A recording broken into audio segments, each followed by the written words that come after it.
Fabiola Ferrero. I'm a Venezuelan photographer, and I'm currently a fellow at the Institute for Ideas and Imagination in Reid Hall in Paris. And I am with Nina Alvarez. And I am the CBS Assistant Professor for International Journalism at the Columbia Graduate School of Journalism. And you are as a... And I am here as visiting faculty, or faculty visitor.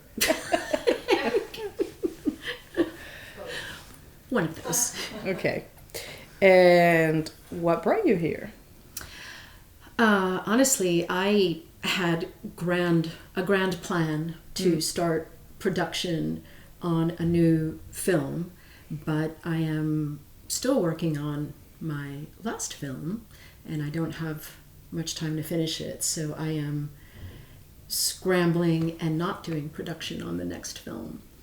But it is great to be here because it feels like a good place to concentrate and finish up what I'm working on. Yeah. But also to kind of get my head into a different frame, just to be in a place that relates so closely to the next film that I'm working on, which is about the American photographer Stanley Greene. Mm-hmm. And he spent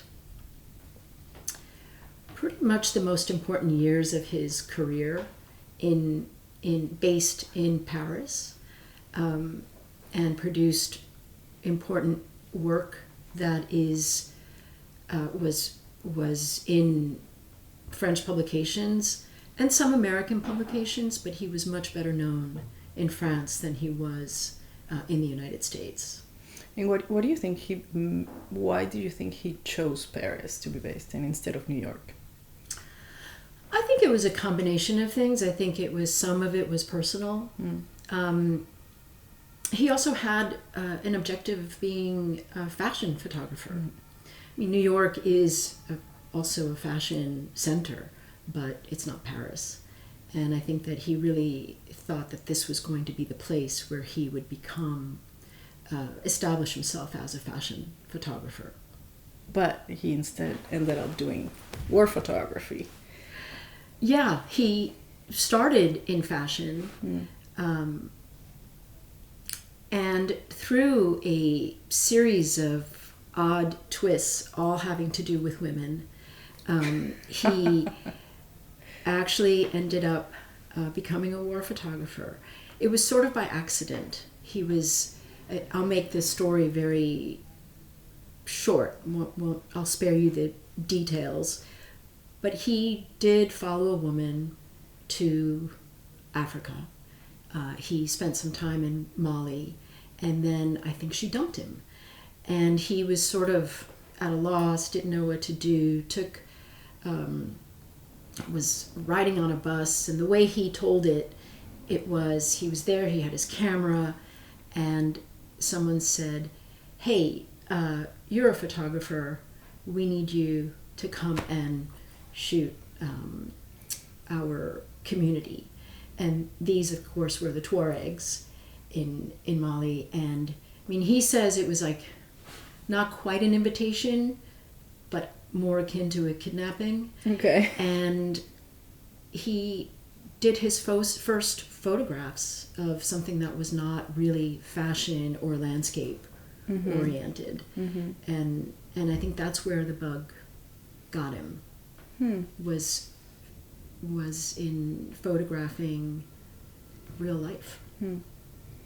That's interesting. I also have a friend that has an amazing story about a documentary project. She was already in documentary photography, but it reminds me of the story on how sometimes serendipity plays a role in like things that just, in Spanish I would say, se constelizan, that like magically fall into place in a way. And she was like riding in Australia and her van broke down. This is Tamara Merino from Chile, and she, trying to fix this van, notices that there's like a bunch of holes around her, and it turns out it was a whole town built underneath. And that's where she started this huge project called Underland, about communities that live under Oh wow. underground. And so it's an amazing project that really launched her career. And so it reminds me of how these things kind of call you in instead of you looking for it. And in the case of him, it's interesting to me to see how somebody from fashion can go into like a completely opposite direction. And I don't know if did he leave fashion behind completely, or would he do both at the same time? Because they have like two very different philosophies of life, I think, behind it. Even though like fashion photography, I think, does help you a lot in the technical side, in the framing, in the finding the beauty in the documentary projects as well. But I have talked to documentary photographers who also work in fashion, and they often find themselves with conflicting ideas of what photography should be doing in their lives. And so I wonder how that mix of fashion and war was in his case. I think he never stopped being a fashion photographer. And he, you see it sometimes in his photography. You know, you see like that oddly beautiful portrayal of a devastating scene. Yeah. There's a picture from Chechnya where like everything is flattened except for this one woman walking through who could be on a runway. Or there's the picture of the woman during the fall of the Berlin Wall, where there's a woman in a motorcycle jacket and a tutu, and she has put on a police officer's hat. And it's totally like a fashion photograph. Yeah. But it's of this moment, historical moment that he witnessed. So I think he did keep that eye, and I think he never really left it. He also photographed, you know, his friends, his girlfriends in that way. You know, he wasn't just photographing war. He was photographing everything. Yeah. Everything. Now that you were mentioning Chechnya, his pictures of women particularly, there's one that we've talked about as well that I absolutely love, which is this portrait of a woman behind a window, and it's like kind of blurry. And to me, that is such a beautiful portrait, but at the same time, it makes me wonder about the conflict that I also deal with a lot in my work when you are photographing such hostile environments with such beauty, and how we have to deal with, or are we romanticizing this conflict, or on the contrary, are we just really making this person look at this person beyond the stereotype that we're expecting, because it's a conflict and we expect this person to be in a position of vulnerability, and instead I'm, you know, highlighting other stuff of this person and like putting the dignity in the frame as well. And so this picture in particular makes me think about that, and I wonder, well, yeah, how did he deal with that again? And I think it has something to do with the fashion and the war again, but it's more like an internal dilemma of how do we deal with the fact that we're chasing beauty in tragedy. I know which picture you're talking about, and that's Asya, who had also become a close friend of his, and she was a Chechen fighter, and I think there were these moments where it wasn't about the bang bang, and it wasn't about the war, it was about people. And you know, Chris Morris, who was a photographer, very well-known war photographer as well, he was with Seven, he told me that in Chechnya, you know, they would all be there, a whole throng of photographers, and he was shooting everything. And everyone's looking at each other like, do you know how much film is? You know, you're just shooting all this film nonstop, and there's nothing even going on. And he said, you know, and then I would see afterwards like what the outcome was, what the result was, and he managed to capture something else. that wasn't what presumably everyone is there to get, which is the horror. Yeah. And he managed to capture moments almost stolen, right? Because no one was really, they kind of just became accepting of his presence, and so he would photograph moments that no one ever got, like that one where she's just staring, kind of lost, into the distance. There's rain on the window, and you're wondering, what is she dreaming about? There's also like loss. She had been a mother, tragically lost her child. So I think there was so much going on in that too. It's beautiful at first glance, but then there's also a whole story behind that.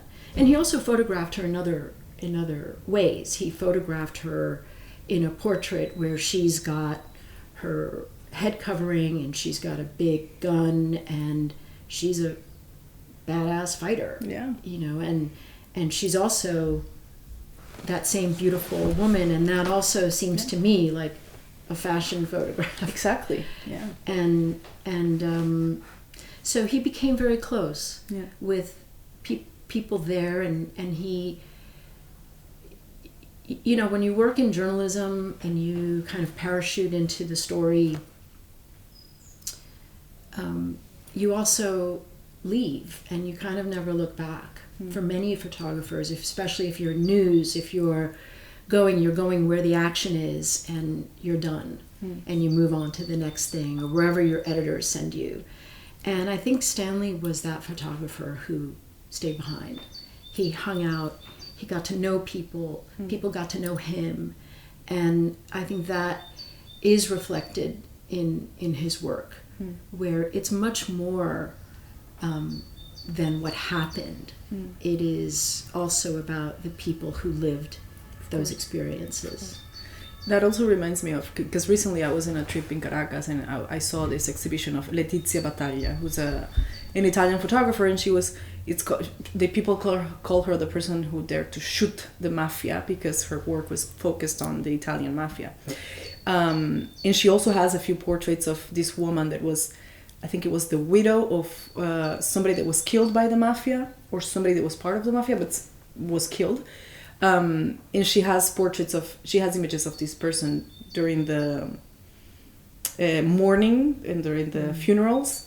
But then also she has this beautiful portrait of her with like half of the face is all in darkness and the other half is like all in light, and kind of portraying how she lost half of herself with this death. And it reminds me of what you're saying about how, one woman can be portrayed as this fighter, but also this beautiful portrait, and how only staying behind you can really make your view more complex, so that you go beyond the stereotypes that people are expecting you to have when you're covering a conflict.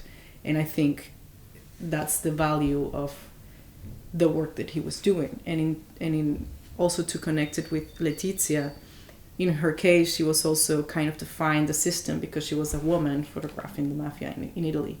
In his case, he was also fighting, a system because he was a black person photographing. Also internationally, not only his own life. He was really putting his own view of the whole world. Yeah. I think that was a very important part of his story is as a black man, as a black photographer, as an American black photographer. I think the assumption is, well, why would you be in Chechnya of all places? That's not a story that you would naturally say, hey, you're an American black photographer, go to Chechnya. It wasn't happening. And even just in general, it was an industry dominated by white male photographers, generally from Western European countries and the United States, right? They could go anywhere. They could tell anybody's story. And for people of color, and I think I identified with him very much on this idea that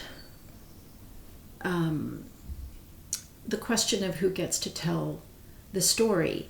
And I think the conversation has leaned very much into, if you're going to tell a story about an African-American community, an African-American photographer can do that story. Or if I'm going to be covering international stories, let it be in Latin America. And that was the case for a long time, where it was editors deciding that,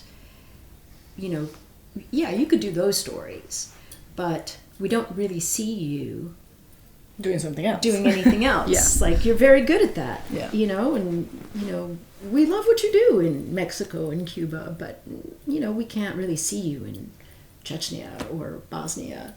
So I think he did deal with that some, and he did get eventually support from French publications that I don't think he was going to get from American publications, unfortunately. And even through to the end of his career and the end of his life, he struggled with that this notion that there were stories that he was the right person to tell, and some stories that he couldn't, and that was just sort of a prescription from above. It wasn't necessarily how he felt about things. And I think that was something that really intrigued me about him, and that I loved about him, was the you can't tell me I can't tell that story. And I have a connection to that story that no one else has. And I think, it wasn't until after he died that I learned some more about his story before he was ever even a photographer. And learning about growing up in a place where he felt marginalized, where he felt disconnected from, or shunned by his own community, that he felt connected to people who were suffering that same kind of discrimination or that same kind of marginalization.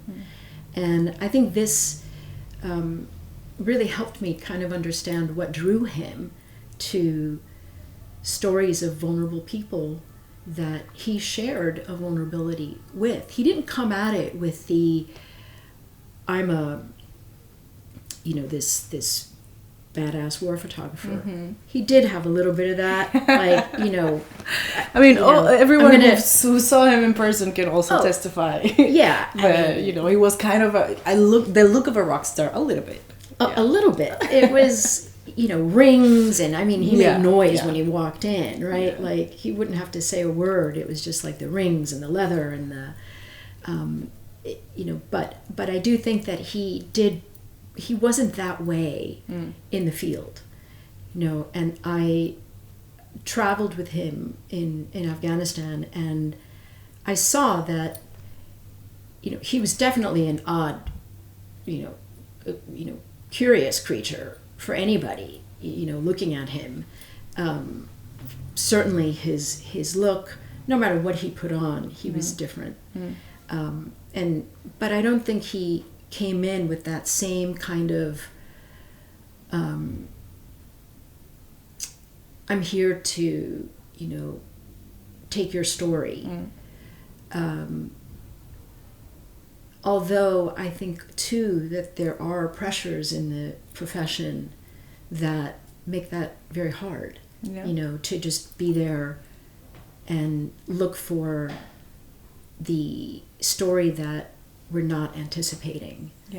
The budgets are smaller, the commissions are fewer, the latitude is less. It's not like a photographer can just be sent.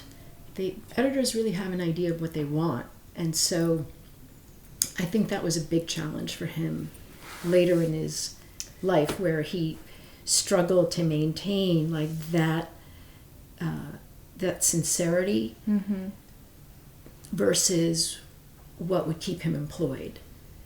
Yeah, and we were talking about how he faced some difficulties as well with like bringing back work to editors versus what he actually found and what he was actually going for, that he was looking for, I don't know if from his gut or soul or whatever it is, that sometimes wasn't aligned with what editors want. And I wonder how a photographer that really dedicates his whole life to something with his whole heart, body, and soul, what does that person feel when they look back at the end of his life? You know, do you think, you know, how does that feel in his case, at least? How did he feel? Did he feel that it was worth it, do you think? Was he frustrated? How does one look back at your own life after dedicating it fully to the thing that you love the most? Wow, that's a a deep question, because it's actually kind of one of the it is a very much a theme that I think about for him. You know, we were very close friends, and he was the kind of friend that would advise, right? Like, don't give up on your life as a woman, as a person. And I think he really did feel some loss. There was something you had to give up to do what he did, right? To follow his heart, to follow his conscience. He, you know, frustrated relationships. He was broke all the time. I think that lack of stability, financial stability, emotional stability, family stability, I think those were regrets that would hit him from time to time. Then he would bounce back and be like, you know, like, who cares about all that stuff? Yeah. This is the right thing to do. I'll never forget, we were at a workshop in Mexico City, and it was young photographers who, you know, saw him as a rock star. They want to grow up to be Stanley Green. Yeah. And there was an instance where there were two photographers in the class that were dating, and they went and shot like the same thing, like they went to the same place and shot the same content in their own way, but still it was the same thing. And they screened it, and he lost his mind. And he said, never take a girlfriend. And it was interesting, because I was like, well, maybe she took him. Yeah. I mean, so we would argue all the time, by the way. But, you know, never take a girlfriend on a shoot. In fact, you shouldn't even have a girlfriend if you want to do this work.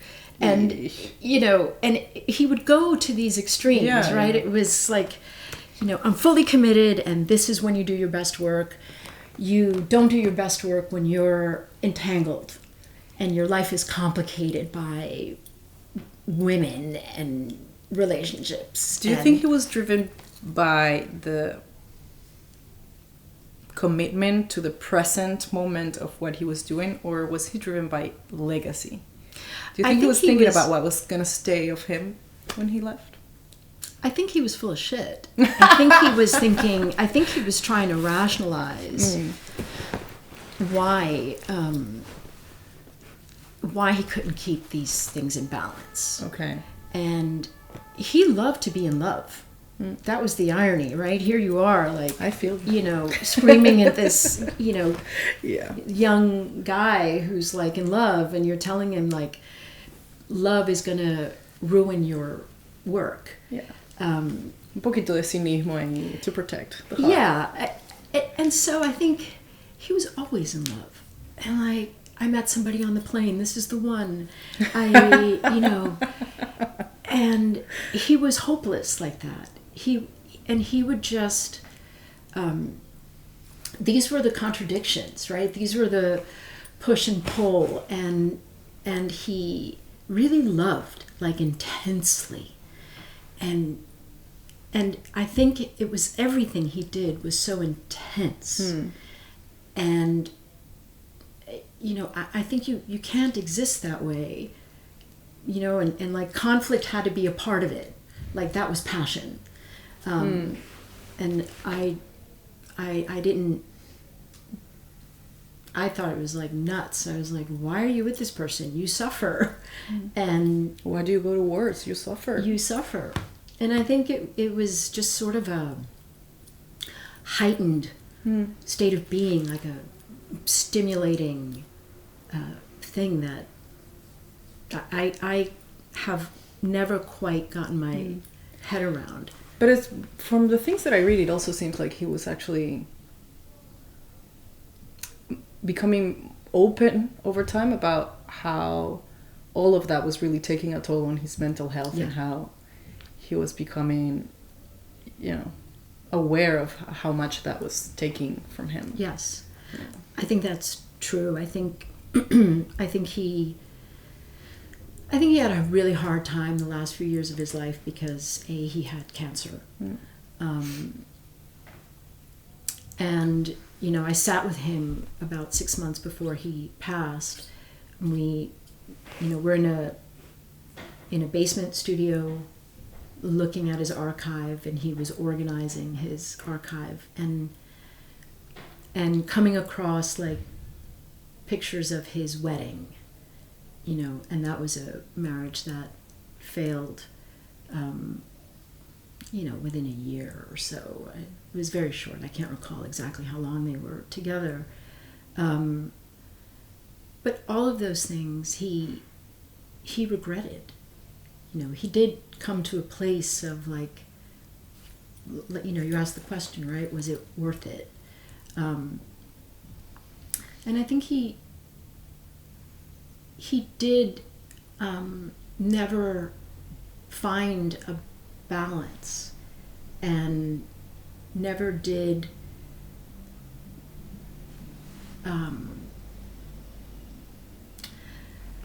I think he did see it as a failure, you know, and I think he was mad at himself and mad at others. You know, he blamed the industry for not appreciating what he could bring. You know, that everything, that the industry had changed so much because now it was digital, it was instant satisfaction. Editors could look over your shoulder while you're still in the field, you know, and you didn't have that trust anymore, you know, that the whole digital technology, I think he felt, not only undermined, you know, photography as a whole, like the art of photography and the sincerity of photography, but also for him, I think he felt it undermined his career, because he didn't want to beam back pictures. He wanted to sit with negatives and contact sheets and go through this beautiful process, and it really is a beautiful process, right? The discovery of contact sheets, and then the process of which ones are you going to print, and you print proofs, and you're in the dark room, and the chemicals and fumes that are probably making you sick. But it's a beautiful process as the image kind of comes into view, and then selecting, and then the fine print, and there was so much more care, you know, in the production of each image. Really, everything was the result of a very loving process in the way he experienced it. And so this instant, you know, and he would get annoyed when he would see photographers and, like, they'd take the picture and then they'd look at it. You know, you can't do that in No, you can't. in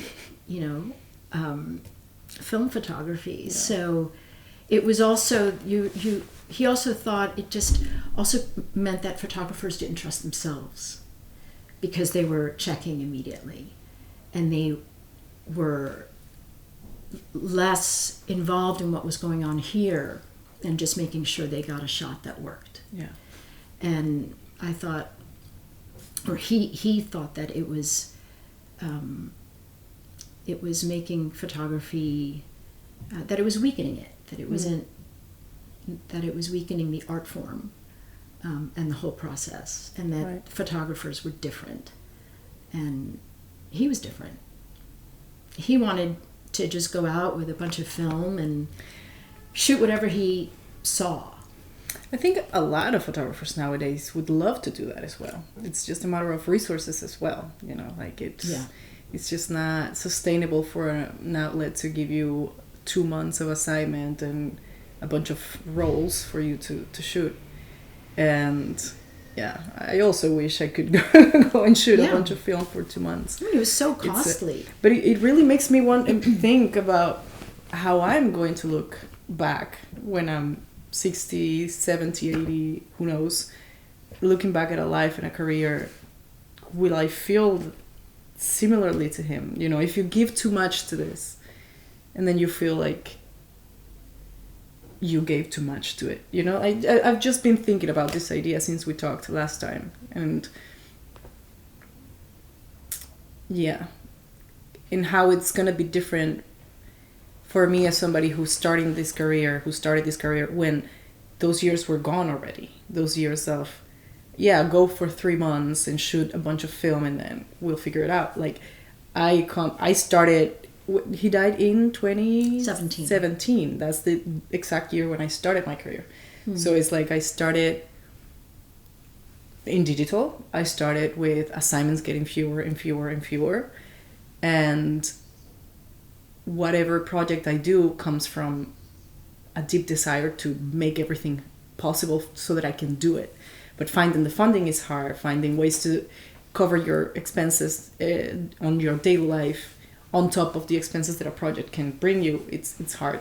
And so I wonder, and there's no answer to this, it's just something that I've been thinking about from our conversations around his life, how my generation could feel years from now in this field and how it's going to change over the next few decades as well. Will something new come to us that will make us feel like it's losing its value, or it's just something that I've been thinking about.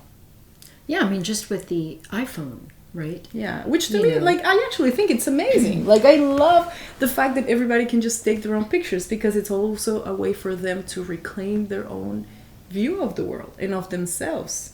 Right. The fact that you can take a selfie is saying to the world, this is how I see myself.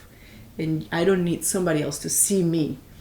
Also not entirely true. I love for other people to see me. Like, like it's the mix of having, like I said before, like making the view of the world more complex. Mm-hmm. Comes also from the fact that you get to see yourself nowadays, but also other people get to see you as well. And so that mix of who gets to tell the story. Well, probably I'll get to tell my own story, but also I want to tell somebody else's story. And I have to be open for somebody else to tell my story as well. And so...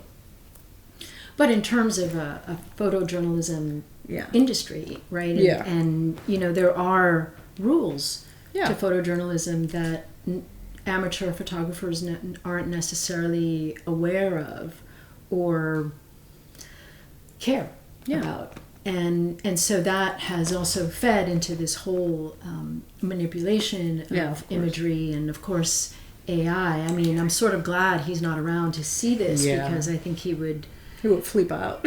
Yeah, I mean, I think he was already flipping out. If somebody won like a picture of the year with an iPhone photo, it was like, I don't know if that happened. I feel like there was somebody that did win for a series of iPhone photos, some big award, and I can't recall what it was. Okay, I want to say it was Damien Winter with photos of I'm not really sure now. But we have to fact check that before, you know. But yeah, he was losing his mind. Like, you know, that's not. And it was more than about the gear.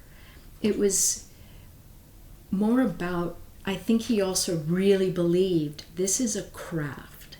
Yeah. You hone it. You practice it. It is a part of you. A camera was an extension of you.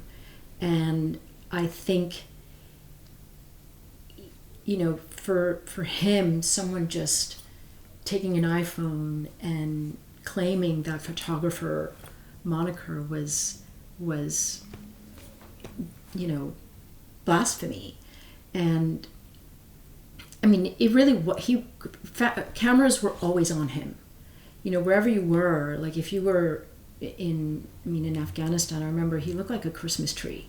He had, you know, 5 cameras, and, you know, everything had either film, or it was digital, or it was color, or it was black and white, or this lens and that lens.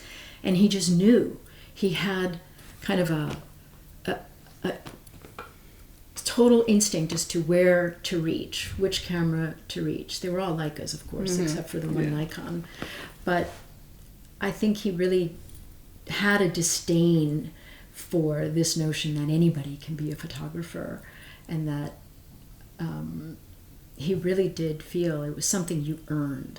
It was a craft, and that it was cheapened by this notion that we could all do it, you know. And you did see some of that, like, you know, this idea of citizen journalism, which I thought was like an awful idea, because of the rules we have to play by, you know. And is there value in that imagery or video? Like, if you're the only person who managed to catch an event, and it happens to be on your iPhone, and you happen to be like a banker, of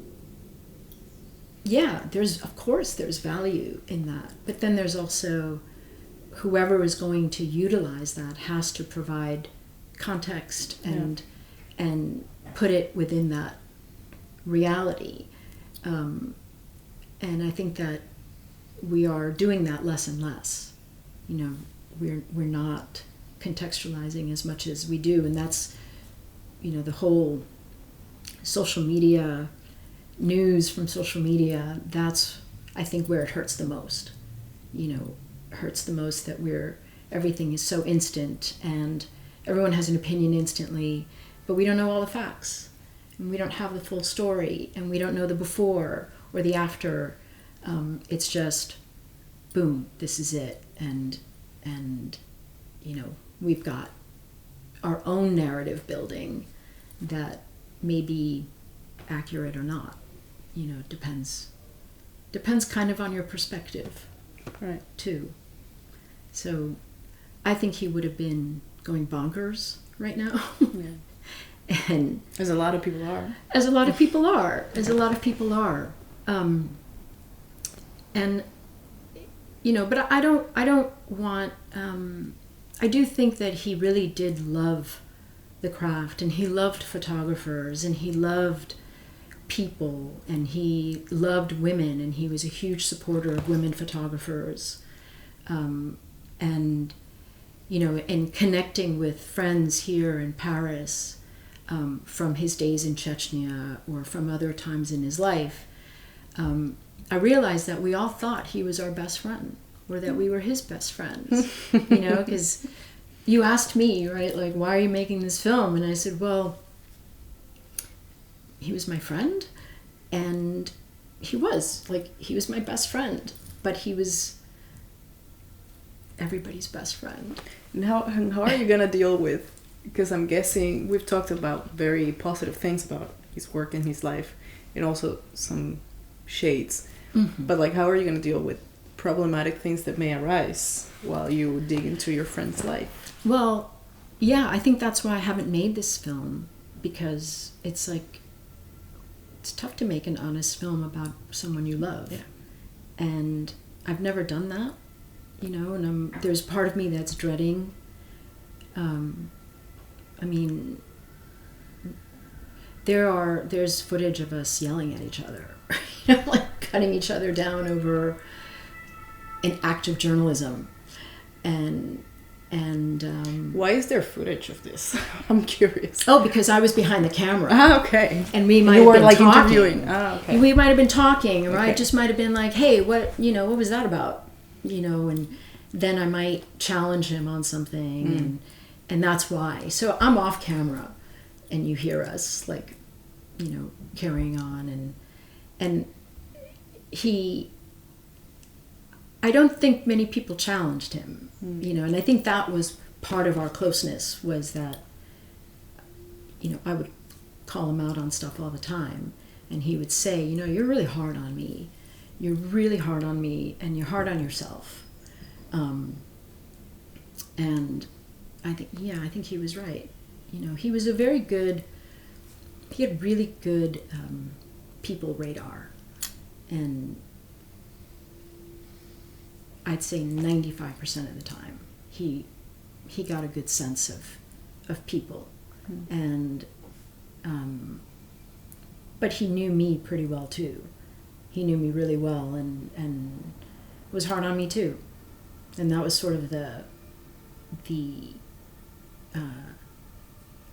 I think that was, we survived ups and downs, and but he was a very complicated person, like we all are, and I was intrigued early on. I didn't like him at first, Yeah, you told me what? What and how does that change? Because happens often.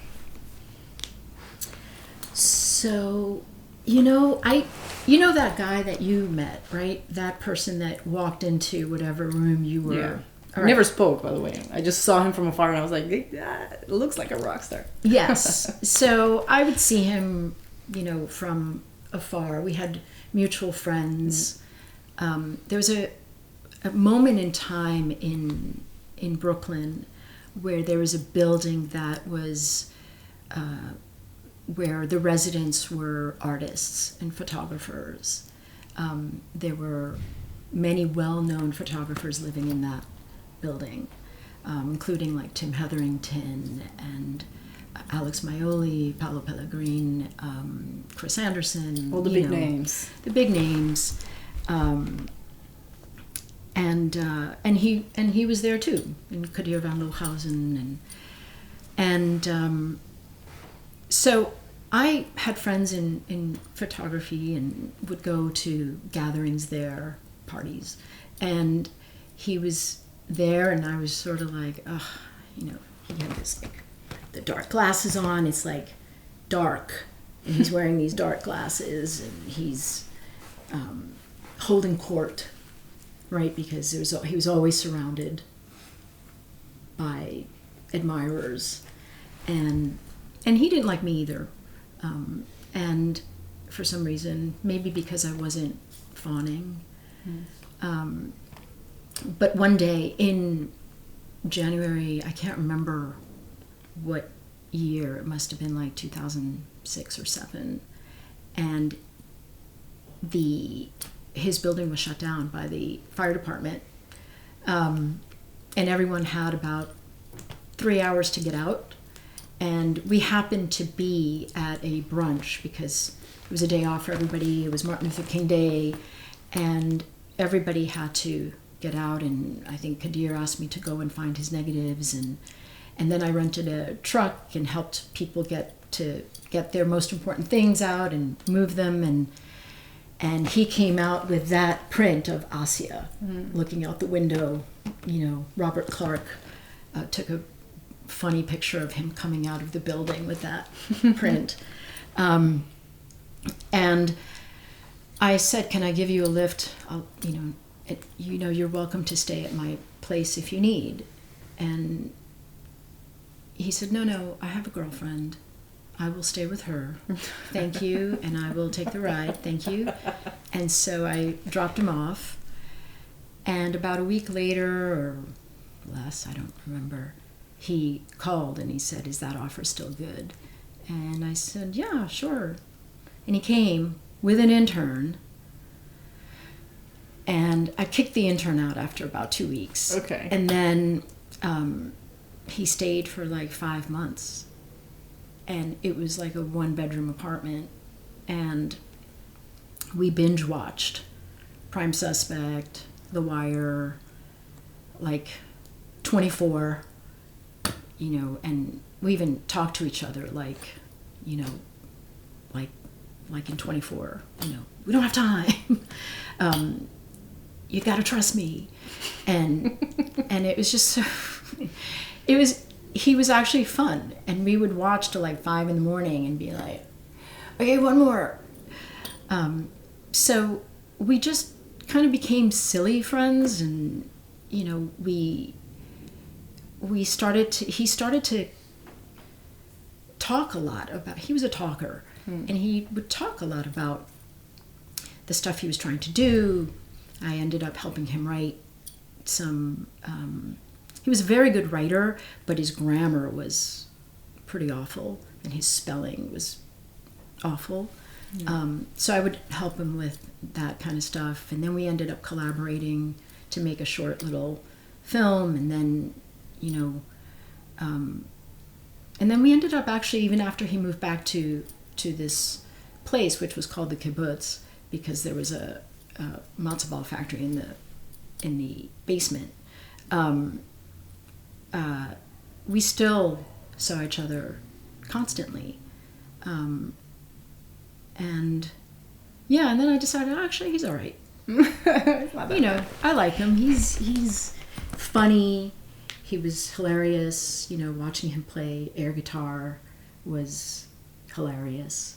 We had the same taste in music. He loved,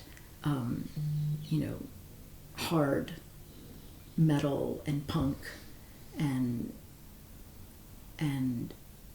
we would just veg out listening to the Killers, and so, I'm starting to miss him now, like just talking about like that time, and getting to know someone and sort of having an idea of who they are, but also them projecting an image that they want. Yeah. He really did have kind of this, like, this is my image and this is my wall. Yeah. And very few people got beyond that. And those that did, it's funny, we were all in different phases of his life, and so reconnecting or connecting with all those people, I'm getting a much fuller picture of who he was, and realizing I only really knew a particular Well, side you're doing of him. kind of what we were saying before about what I would love, and I think he kind of did as well, achieve with photography, of like making the view of a conflict of a person more complex and go beyond the stereotypes. And I think, that's pretty much what you're doing right now, just like looking for the shades and the little pieces that are hidden, and somebody like me that just saw him once in person when I was just starting my career, and everybody was like commenting around me, was like, that's Stanley Greene, the one with the glasses. And so I can't wait to see it, because I do want to see what was behind all of that. So of course we can see a lot of it with his work, but I think it's valuable with him, and like in general with photographers from different generations, because I also think there has to be an important connection between the new generations and everything that he, or all those names that you were mentioning before, and all these photographers from Seven or Noor or Magnum and all these big names, what's behind them as well. Not just look at the frames of their pictures, but also their philosophy and how they got to where they are. Like, I'm interested in that, so I'm happy you're doing this documentary. Yeah, and I would say that, he would agree with you, not just about him, but he really believed too that we didn't know enough history. Yeah, but also, it's kind of scary for photographers that are starting out sometimes we get this feeling that we are part of, you know, what he hated so much of, like, the digital era, you know, and like we are just also trying to make it here and do work with the resources that we have at hand. And so yeah, I would also, you know, would have loved to talk to him about this, because what he sees is something that is making the industry, you said cheaper. To me, actually cheaper, it's good, because it means that it's giving access to a lot of people that maybe could not be doing photography if it wasn't because it's cheaper now. You know, stuff like that. There's like grace in this, but I'm obviously interested in hearing, in seeing this documentary for those reasons as well. You know, like two different conceptions and circumstances around the world of photography, but we're all kind of in the same historical path. So we should all be kind of interconnected. And I don't want to give the impression that he was elitist in that sense. No, I think that he also appreciated and cultivated, and I think he wanted, in my view, one of the best things that happened in photography and in journalism in general was smaller budgets, because it meant that you had to depend on local journalists. You had to hire local people. Yeah. And I think that was the opening that was necessary. You know, nobody could afford to send a photographer for a month someplace, but you could afford to pay a local photographer. Yeah. Photographer, you know, and they had been our fixers for so long, right? They had been the people that we relied on, but now they were doing the work and being acknowledged for it as well. And I think that has been one of the best outcomes of shrinking news budgets, is that it has created an opportunity to widen who gets to participate, you know, especially on the professional level as well. You know, and I think that you know, Stanley did want to see local talent developed. And so I think with NOR, they started to do workshops all over. And they didn't want to do the workshop that cost you, you know, $1,000. You know, they had Nikon pay for it so that but then we'll go back to the same issue that we were discussing before, as who gets to tell the story and which story, you know, because then it's a double-edged sword in the sense that, yes, you get to hire local people, but then the local people can only tell the local story, and so that's until they decide they want to do something else, right? But they need to, you know, I think there are photographers who emerged from for sure. from other places that wouldn't necessarily be able to play this game before this time. That is absolutely true. And, you're right. And I think that's been a really important development too, because you know, this notion of, and that a lot of people in my industry say it, in like news and documentary, to give voice to the voiceless. Yeah, I hate that. And it's like, I hate that term, because it's like, first of all, they're not voiceless. They're not voiceless. And you don't give it. Yeah. You know, like, you're actually taking. So,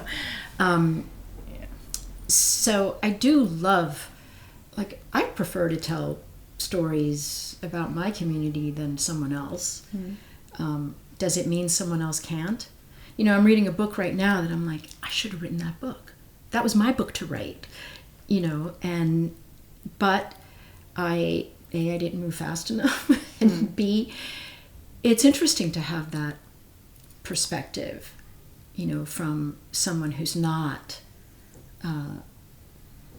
you know, it's important to have that perspective from outside too. So I think it's all valid, and I think it all helps to give us a fuller picture of whatever it is that we're looking at, you know, and so I think all of it has just kind of enriched the field of journalism and storytelling. For sure. you know, is there an audience for all of it? That's, you know, something that's still kind of a question, right? You know, the whole social media thing has really changed the platforms that you find for your work. Yeah. That, you know, I was talking to a photographer last night who said that he has stopped maintaining his website. He has to maintain his Instagram, and that it's the Instagram that editors are looking at, and that it's the social media that will get him work versus... Well, Instagram is like a different kind of portfolio, but it is still, definitely a lot of friends get jobs because of it, because editors do, in fact, look at Instagram. Right. Which is complicated, because I have a love and hate relationship with social media. I get too distracted, but it's... Yeah.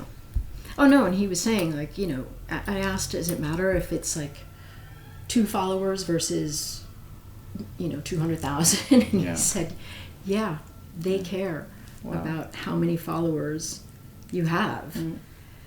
And that's just, you know, crazy to me. I don't know how you get started now.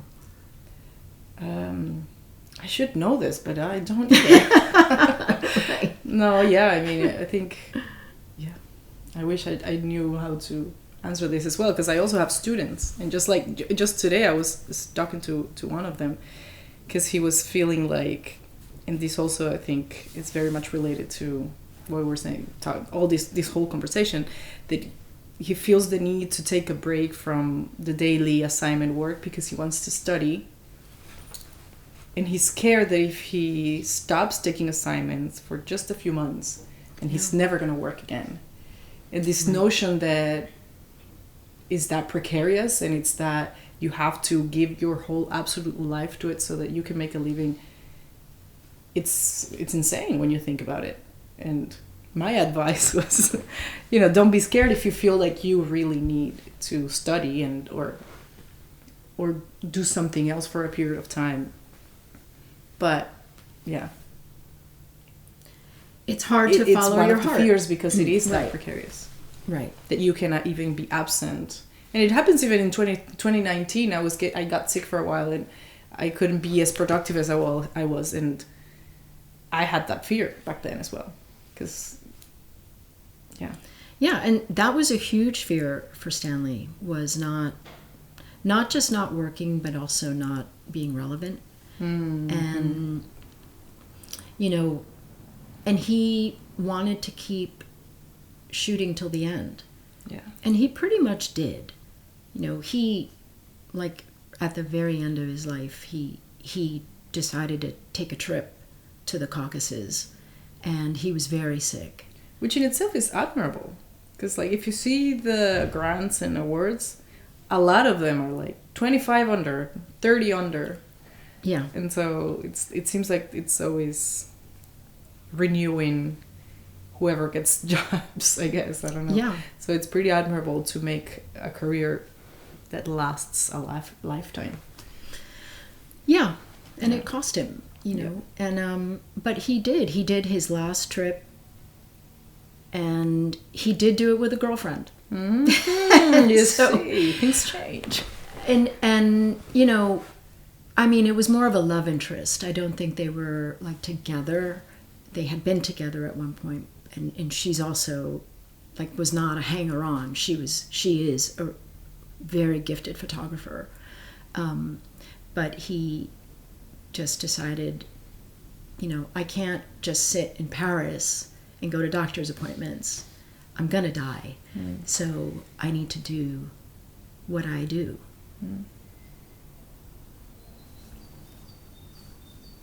So I think that's a good way to put an end to the conversation. Okay.